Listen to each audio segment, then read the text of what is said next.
In this video, ang pag-uusapan natin ay yung inverse correlation ni Bitcoin kay US dollar. Bakit kapag tumataas ang US dollar index, most likely bumababa ang price ni BTC? Ano yung mga factors na nakakaapekto sa paggalaw ng price ni BTC at ni US dollar? Karamihan ng mga traders sa crypto hindi ito alam. Ang alam lang nila is yung sa part ni Bitcoin, tataas yung price ni BTC kasi malapit na mag-Bitcoin halving. Andyan na yung narrative sa Bitcoin ETF, walang makakapigil sa pagtaas ng price ni BTC, or yung mga traders na nakafocus lang sa technical. Nakakita ng maganda-gandang analysis sa kagaya nilang newbie trader. Dito babagsak si BTC sa 12,000 kasi maraming liquidity dito. Babalik yan dyan, maniwala kayo sa akin. Sabi ng aking mahiwagang crystal ball. So kung mapapansin nyo, they are all pertaining to Bitcoin. Pero nakakalimutan nila yung other side of the coin na nakakaapekto din sa galaw ni BTC, ang US dollar. May mga trader na nagte-trade kay Bitcoin USDT pair na hindi naiintindihan na kapag nag-long position sila kay BTC, meaning they are trading against the US dollar. At kapag nag-short naman sila, they are trading against Bitcoin at pinapanigan nila si US dollar sa pagkakataon na yon. In other words, mas pinili ng mga investors or traders na ipalit nila yung Bitcoin to US dollars. Kapag ganon, mas malakas ang demand kay US dollar kesa kay BTC. At ito yung aalamin natin, yung mga bagay na nakakaapekto sa galaw ng dalawa. I-discuss natin yung technical comparison and fundamental aspect ng mga yon. At siguradong makakatulong ito sa inyo, especially if you are a newbie investor or trader, marami kayong mapupulot dito. At kung interesado kayo sa ganitong mga content, token reviews, crypto news, anything related to crypto, make sure to subscribe and hit the notification bell. So unahin natin yung technical analysis. Ikumpara natin yung galaw ni Bitcoin kay US Dollar Index or DXY. So bago tayo pumunta doon, ano ba muna itong DXY or US Dollar Index? Ito yung measurement of value ni US dollar relative to a basket of foreign currency. Dito sinusukat yung performance ni US dollar kumpara sa ibang mga currencies sa mundo. Ang sukatan dito, kapag mas mataas sa 100 yung index, ibig sabihin strong si US dollar. Possible mataas yung interest rate at marami pang factor na nakakaapekto dyan. At kapag mababa naman yung index, below 100, ibig sabihin mahina si US dollar. So dito sa trading view, sa kaliwa natin ay si BTC at si DXY naman ay itong nasa kanan. May 2021, ito yung kasagsagan ng rally ni BTC. Umabot siya ng 60,000. Everyone is bullish. And on the other side, si US dollar index ay nasa bottom area na. Fast forward December 2021, from 69,000 top, bumagsak na si BTC sa 50,000 price level. Pero karamihan sa atin, naniniwala tayo na this is just a pullback. Even though it's forming a lower high already, almost completing the head and shoulder bearish price pattern. At this time, yung mga bulls, ang price target is still 100,000. At ito yung iniisip ng karamihan na posibleng maabot pa ni BTC sa panahon na yon. So ini-ignore natin yung bearish signal.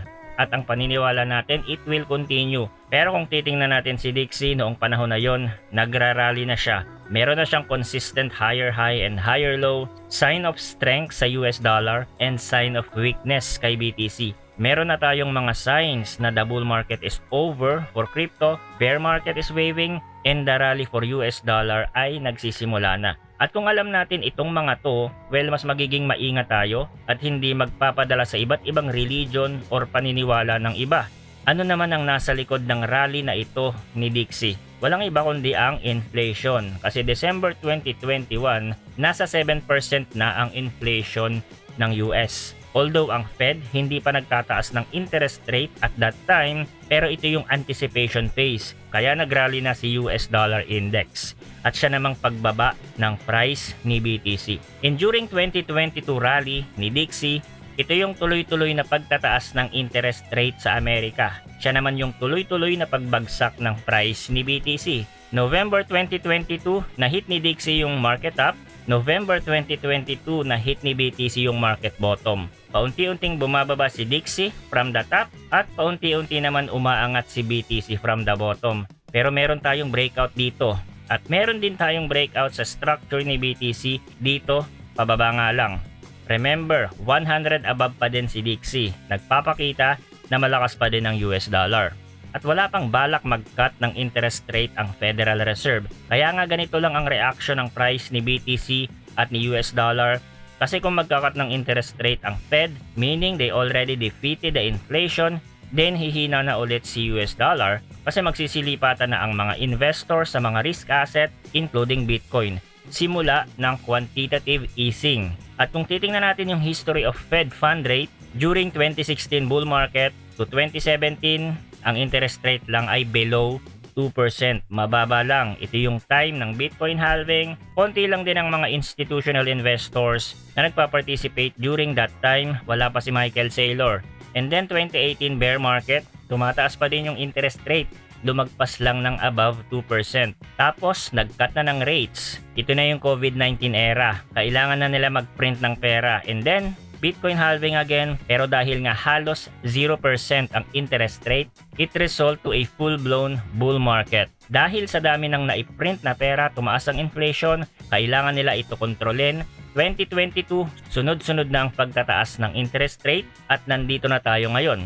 Ka-level niya na yung interest rate noong 2008 financial crisis. Kaya marami pa din tayong naririnig na posibleng mauwi pa din ito sa recession. Anyway, hindi naman sa lahat ng pagkakataon meron itong inverse correlation. Kasi marami ding mga fundamental factors na nakakaapekto kay BTC na walang kinalaman si US dollar. Tulad ng mga technological changes, yung mga hard fork na yan, regarding with the development of Bitcoin, yung mga ginagawa ng mga Bitcoin miners, mga regulatory news, any positive and negative sentiment na may kinalaman kay BTC. At kay US dollar naman, kailangan alam din natin yung mga bagay na nakakaapekto sa performance nito. Hindi naman gumagalaw itong si Dixie ng walang dahilan. At ang US dollar ang reserve currency ng mundo, anything na nangyayari globally ay may epekto dito. Siyempre, ang number one na nakakaapekto sa galaw ng US dollars ay ang interest rate. Kapag tumataas ang interest rate, lumalakas si US dollar, dahilan naman para humina ang mga risk asset katulad ni BTC. So kung wala tayong alam sa mga interest rate na ito at nagtitrade tayo sa crypto, then we are trading blindly. No wonder why your performance is poor. Mga economic indicators tulad ng GDP growth, employment numbers, inflation, etc. Which is kung nanonood kayo dito sa channel, kino-cover natin yan dito. Ito pa, political stability. Kung maganda ang pamamalakad ng bansa, pwede siyang maka-attract ng mga foreign investors na dahilan para palakasin lalo ang currency nito at hihina naman ng US kung may kaguluhan sa politics. Anything that could affect the US economy. So kailangan pala kapag nag-i-invest tayo or nagtitrade kay Bitcoin or kahit anong crypto pa yan, dapat aware tayo sa nangyayari kay US dollar. Kung ano yung mga nakakaapekto sa performance nito kasi meron siyang impact sa crypto market whether you like it or not. Sabi ko nga kanina, ang US dollar kasi ang reserve currency ng mundo at yung performance nito will affect everything. Diba nga kapag tumaas ang dolyar, ang daming natutuwa dito sa atin na sumasahod ng dolyar kasi malaki ang palitan ng dollar to peso, lalo na yung mga kumikita ng dollars or OFW. Pero ang dating naman sa atin nun, humihina yung value ng pera natin at kung ipapalit natin yung peso natin to dollars, for some reason, mas mabigat siya para sa mga peso holders. So same idea with other currency, also with cryptocurrency. At kung alam nga natin yung inverse correlation ni BTC kay USD, then mas mapapaganda yung analysis natin sa market. Hindi lang tayo basta-basta magdidesisyon, mag-invest ngayon dahil bumagsak ang value ng isang coin at hindi lang tayo basta-basta maniniwala sa sinasabi ng iba at magkakaroon tayo ng sarili nating paraan para i-analyze yung market whether we are trading or investing. Okay? So yun lang ang video natin for today. Thanks for watching again. Good luck and see you on the next video.